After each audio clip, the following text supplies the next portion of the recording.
আজ আমরা তৈরি করব ওটসের ডেজার্ট। প্রথমে ভাজা ওটস নেব, তার মধ্যে দুধ দিয়ে ভিজিয়ে ঢাকা দিয়ে 10 মিনিট রেখে দেব। তারপরে ঢাকনা খুলে ওটসের মধ্যে ফ্যাটানো টক দই,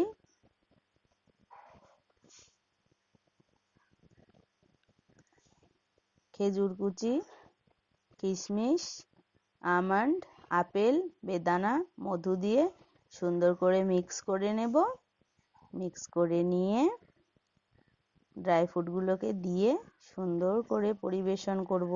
আর ওপর থেকে একটুখানি মধু ছড়িয়ে দেব। দেখো বন্ধুরা কেমন হয়েছে।